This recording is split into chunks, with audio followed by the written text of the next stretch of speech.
यही आएगा कि व्हाट इज सेल, यानी कोशिका हम किसे कहते हैं। तो ये तो आपने बहुत बारी पढ़ा होगा कि cell is the unit of any body, या फिर कोशिका को किसी भी शरीर की इकाई कहा जाता है। तो अब आप बोलोगे इकाई क्या होता है, तो देख लो जैसे अभी आप जिस रूम में बैठे हो, चारों तरफ देखोगे तो दीवार से घिरा एक रूम है जिसको आप रूम कहते हो। तो वो दीवार किस चीज से बना है, वैसे तो बहुत चीज उसमें लगा, सीमेंट लगा, बालू लगा, छड़ लगा, है ना, बट सबसे इंपॉर्टेंट जो है, जो सबसे बेस है, वो है ईंटा। आप देखो एक पे एक ईंटा रख के क्या किया गया था, आपका दीवार बनाया गया था। तो जब भगवान ने बॉडी बनाया तो उन्होंने क्या किया, एक के ऊपर सेल रखा था, और सेल से ही मिलकर क्या बनता है, हमारा बॉडी तैयार होता है। बट वो डायरेक्ट नहीं बनता, क्योंकि अगर मैं कह दूं कि ईंटा से हमारा ये तैयार होता है कमरा, तो आप देख लो ईंटा भी बहुत चीज से तैयार होता है। तो सेम वैसे ही सेल भी क्या होता है, बहुत सारी चीजों से तैयार होता है, लेकिन मेन यूनिट जो हो गया बॉडी का, वो हम सेल को ही मानते हैं, यानी कोशिका को ही मानते हैं।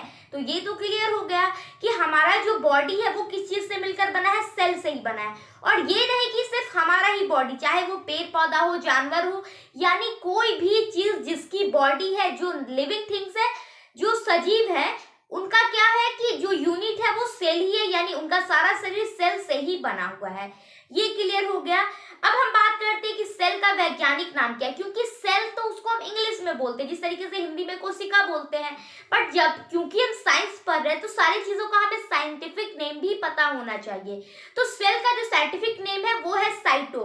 सेल को हम साइटो कहते हैं, और जब हम इसके बारे में पढ़ते हैं तो उसको हम लोग साइटोलॉजी पढ़ते हैं, क्योंकि साइटो मतलब कोशिका और लॉजी मतलब अध्ययन। तो साइटोलॉजी एक साथ क्या हो जाएगा कि कोशिका का अध्ययन, यानी साइटो का अध्ययन, सेल का अध्ययन। ये भी क्लियर हो गया। तो है कि अच्छा ये सब तो हम पढ़ते हैं, लेकिन आखिर सबसे पहले कोशिका खोजा किसने होगा। तो अगर हम बात करते हैं कि सबसे पहले कोशिका किसने खोजी, तो वो हो जाएंगे रॉबर्ट हुक, जिसने 1665 में कोशिका की खोज की थी। बट एक उनसे गलती हो गई थी कि उन्होंने जिस कोशिका को ढूंढा था ना, वो मरी हुई कोशिका थी। हालांकि वो चाहते तो वापस से रिसर्च करके सजीव कोशिका भी वही ढूंढ लेते, बट उन्होंने ऐसा किया नहीं। वो सिर्फ सबसे पहले कोशिका के लिए जाने जाते कि सबसे पहले कोशिका की खोज किसने की थी, तो रॉबर्ट हुक ने की थी, और 1665 में की थी।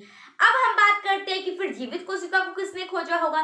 तो आप देख लो, जो ल्यूवेनहॉक है, उन्होंने सबसे पहले जीवित कोशिका की खोज की थी, और आरबीसी के लिए भी उन्हीं का नाम आता है, ल्यूवेनहॉक का, आप याद रख लेना। तो ये सारी बातें तो हो गई खोज की। अब आप सोचोगे कि जैसे हमारा रूम होता है, आपने कभी भी देखा है, कभी घर बनते अगर आपने देखा होगा, या फिर कोई भी चीज जैसे थर्मोकॉल का घर वगैरह बनता है, तो ऐसा है कि सारे जो उसके राउंड राउंड होते हैं ना थर्मोकॉल में, आप देखो थर्मोकॉल जो होता है उससे आप बहुत अच्छे से सेल को समझ सकते हो। आप देखो सारे का ही स्ट्रक्चर क्या होता है, इस तरीके से राउंड नहीं होता है, कुछ राउंड होगा, कुछ क्या होगा, थोड़ा सा मतलब अलग सा होगा, आधा राउंड होगा, कुछ ऐसा। और मेनली इसको जो बनाना था, जैसे आप देख लो, अगर एक सीट होगी ना ऐसे, तो इसको डिफरेंट डिफरेंट शेप में क्या हो जाएगा, इसको ऐसे रहता है। थर्मोकॉल कुछ इसी तरीके से रहता है ना। तो आप देखो क्या सभी का आकार सेम है, नहीं है। क्यों? क्योंकि उसको एक शेप देना। अगर सबका आकार सेम हो जाएगा, तो जैसे बॉडी में हमारा हाथ है वैसे ही हमारा पैर भी दिखता, वैसे ही हमारा फेस भी दिखता। तो ऐसा तो नहीं है, सारे जो हमारे पार्ट्स है वो अलग अलग टाइप से बने हुए हैं। सो हम कह सकते हैं कि जो सेल होते हैं इन्हें बनाने वाले, वो भी अलग अलग स्ट्रक्चर के, अलग अलग टाइप के, अलग अलग शेप के होते होंगे। यानी कोई कोशिका क्या होती है, वो कुछ इस तरीके से लंबी होती है, कोई कोशिका क्या होती है, वो इस तरीके से राउंड होती है, कोई कोशिका स्क्वायर शेप में होती है, कोई कोशिका इस तरीके से होती है, ठीक है, रेक्टेंगल शेप में। तो अलग अलग शेप की कोशिकाएं होती हैं, क्योंकि हमारा जो बॉडी है वो अलग अलग स्ट्रक्चर का है, उसका भी आकार अलग अलग है। तो इसका भी आकार सही बात है कि अलग होगा। तो ये तो हमने आकार देख लिया। तो अब आपके माइंड में ये आता होगा कि जो सबसे बड़े जीव जंतु में आते हैं हाथी, उसके जो कोशिका होंगे वो बहुत बड़े बड़े होंगे, या फिर जो चूहा है उसकी कोशिका बहुत छोटी छोटी होगी। तो ऐसा नहीं होता, क्योंकि आप देखो जिस तरीके से हमारा कितना भी बड़ा बिल्डिंग बना लो, उसमें ईंटा का साइज क्या होता है, सेम होता है। ऐसा थोड़ी होता है कि आपका जो दीवार है फर्स्ट फ्लोर का, उतना बड़ा बड़ा जो बड़े बड़े बिल्डिंग्स होते हैं उतना बड़ा एक ईंटा होगा। तो ऐसा बिल्कुल नहीं होता। जिस तरीके से उसका जो शेप है वो उसके आकार पर निर्भर नहीं करता, यानी शेप साइज पर डिपेंड नहीं होता है। ये बात आप याद रखना। शेप क्या होता है, वो साइज पे डिपेंड नहीं करता है, लेकिन उसका जो नंबर होता है यानी संख्या होती है, वो साइज पर डिपेंड करेगा। अब वो कैसे, जैसे एक दीवार बनाने में आपको मान लो 200 ईंटा लग रहा है, तो अगर आप एक बड़ा सा दीवार बनाओगे तो हो सकता है उसमें 400 ईंटा लगे। तो साइज के अनुसार क्या होगा, उसका नंबर चेंज हो जाएगा, यानी संख्या चेंज हो सकता है, लेकिन साइज के आकार पे मतलब शेप के आकार पे उनका साइज कभी चेंज नहीं होगा। तो ये तो क्लियर हो गया। अब हम बात करते हैं कि ठीक है, दुनिया में सबसे बड़ी कोशिका फिर किसको कहा जाएगा। तो आप देख लो कि अगर हम ह्यूमन बॉडी की बात करें तो हो जाएगा ओवम, यानी अंडाणु। जो महिलाओं में अंडाणु होता है, जिसमें क्या होते हैं कि जब आप देखो कि गर्भाशय में अंडाणु होता है जिसमें बच्चा रहता है 9 महीना, वो उसी में रहता है। तो क्योंकि बच्चा इतना बड़ा होता है तो उसको रहने के लिए जगह भी उस टाइप का चाहिए, तो वो सबसे बड़ा शेप होता है, सबसे बड़ा सेल होता है ह्यूमन बॉडी का, जो ओवम होता है।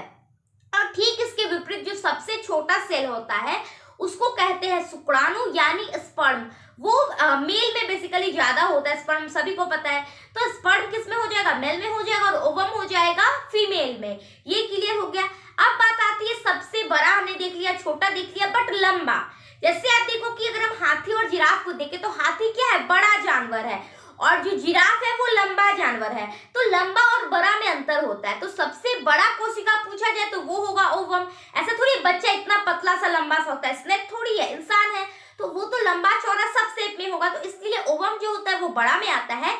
लेकिन जैसे ही हम बात करते हैं सबसे लंबे सेल की, तो वो हो जाता है हमारा न्यूरॉन, जिसको हम लोग तंत्रिका कोशिका भी बोलते हैं, न्यूरॉन बोलते हैं। ठीक है, नर्वस सिस्टम का वो यूनिट होता है। तो ये क्लियर हो गया, सबसे लंबा, सबसे छोटा, सबसे बड़ा। बट ये तो ह्यूमन बॉडी में हो गया। अगर हम दुनिया में आसपास देखें तो इसमें भी हो सकते हैं। तो अगर हम दुनिया में बात करें कि सबसे बड़ा सेल कौन सा होता है, तो वो होता है ऑस्ट्रिच का अंडा, यानी egg of ostrich is the largest cell in क्या आपका वर्ल्ड। ठीक है, दुनिया में सबसे बड़ा होता है वो। क्योंकि आप देखो, अगर आपने अगर एक ऑस्ट्रिच का अंडा देखा होगा तो एक अंडा से 12 इंसान का आमलेट बन सकता है। तो देखो बहुत बड़ा सा, इतना बड़ा सा ऑस्ट्रिच का अंडा होता है। तो सबसे बड़ा यूनिसेल उसको कहा जाता है। ठीक है, अब यूनिसेल क्या, यानी वैसा चीज जो एक सेल से ही मिलकर बना हुआ है। तो आपने एग देखा होगा, एग क्या है, एक सेल ही है। एक सबसे अच्छा एग्जाम्पल है। आप देखो एग कैसा होता है, मैं इसको थोड़ा सा क्लीन करती हूँ। आपने अगर एग देखा हो तो आप देखो कि उसमें एक व्हाइट वाला पार्ट होता है और एक येलो वाला पार्ट होता है, योल्क। तो आप देखो कि कुछ इस तरीके से आपका एग का, नहीं ये कुछ ज्यादा पतला हो गया, मान लो पतला एग है, ठीक है। तो इस तरीके से आपके एग का शेप होता है। तो उसमें कुछ इस तरीके से अंदर येलो येलो सा रहता है, जिसको हम लोग योल्क बोलते हैं। ठीक है, और ये क्या हो जाता है, इसको एग व्हाइट बोलते हैं। तो जो हमारा सेल है ना वो ऐसा ही है। उसमें क्या है कि जो एग, क्योंकि आप देखो कि जब हम उसको बॉईल करते तब इसका शेप क्या होता है कि हमें शेप उसको मिल पाता है। ठीक है, स्ट्रक्चर मिल पाता है। बट वैसे जो येलो वाला है जहां पर डालो वो उस शेप का आ जाएगा। तो उसका कोई भी ऐसे शेप रहता है। ठीक है, और इस तरीके से बीच में उसके न्यूक्लियस होता है, केंद्रक होता है, जिसको हम लोग एग योल के नाम से भी जानते हैं, अगर एग खाया होगा तो जो बॉडी एक ही सेल से बनी होती है उसको कहते हैं एक कोशिकीय जीव, यानी यूनिसेल। ठीक है, जिसमें अमीबा हो जाएगा, पैरामीशियम हो जाएगा, बैक्टीरिया वगैरह जो कुछ भी हो जाएगा वो यूनिसेल में आ जाएगा। अब दूसरा होता है जिसमें बहुत सारी कोशिकाओं से मिलकर बना होता है उनका बॉडी, उसको हम लोग बहुकोशिकीय जीव कहते हैं। ठीक है, तो हम लोग किस में आ जाएंगे, आप देखो ऐसा तो नहीं है कि हमारे बॉडी का क्या है कि एक ही सेल से हमारा बॉडी बन जाएगा। आप देखो, जब आप ध्यान से देखोगे अपने हाथ को, देखो इसमें अलग अलग स्ट्रक्चर आपको छोटे छोटे से दिखाई देंगे। जिस तरीके से आप अगर पत्ते को देखते हो तो उसमें अलग अलग स्ट्रक्चर स्टोमाटा का दिखता है। सेम वैसे ही अगर हमारे बॉडी में हमारे हाथ को, पैर को, कहीं को भी देखो ध्यान से, तो उसमें छोटे छोटे स्ट्रक्चर आपको नजर आएंगे। तो आप देखो कि हमारी बॉडी में बहुत सारी कोशिकाएं होती है। तो क्या हो जाएगा कि हम लोग बहुकोशिकीय जीव में आ जाएंगे, और जो भी अंडा होता है वो यूनिसेल में आ जाएगा। और जो छोटे छोटे सूक्ष्म जीव होते हैं जिनको नॉर्मली हम नहीं देख सकते, माइक्रोस्कोप से देखना पड़ता है, वो भी यूनिसेल में ही आ जाएंगे। तो सबसे बड़ा जो सेल हो गया वो हो जाएगा शुतुरमुर्ग का अंडा, और सबसे छोटा सेल अगर हम दुनिया में बात करें तो वो होता है माइक्रोप्लाज्मा। जब आप ब्लड पढ़ोगे, ब्लड स्ट्रक्चर में प्लाज्मा आता है। सो माइक्रोप्लाज्मा क्या होता है, दुनिया का सबसे छोटा सेल होता है, इससे छोटा कोई सेल नहीं होता है। तो आपने देख लिया ह्यूमन बॉडी में सबसे लंबा, बड़ा, छोटा उसके बाद ऐसे देख लिया लंबा बड़ा। तो इससे अब हम थोड़ा सा आगे बढ़ते हैं और सेल के स्ट्रक्चर को देखने की, समझने की कोशिश करते हैं। क्योंकि जिस तरीके से जो ईटा होता है, उसमें ईटा में आप बनते अगर देखा होगा तो मिट्टी रहता है, मिट्टी में बहुत सारी चीजें होती है, जो सोडियम होता है, फॉस्फेट होता है, फॉस्फोरस होता है, ठीक है, फिर धूल कण होता है, थोड़ा सा बालू होता है। मिट्टी बनने में बहुत कुछ डालता है, पानी डाला होता है, पानी में हाइड्रोजन हो जाएगा, ऑक्सीजन हो जाएगा। तो जिस तरीके से बहुत सारी चीजों को मिलाकर एक ईटा बनता है, और ईटा को मिलाकर एक वॉल बनता है, वॉल को मिलाकर एक रूम बनता है, और रूम से आपका घर बनता है, जाता है टिश्यू। तो सेल, फिर टिश्यू, और टिश्यू से अगर टिश्यू को अगर हम मिला देंगे, group of tissue is called organs, यानी हम उत्तक कहते हैं टिश्यू को हिंदी में। तो उत्तकों के समूह को अंग कहा जाता है। जैसे आपका फिंगर हो गया, नोज हो गया, ईयर हो गया, ये हो गया।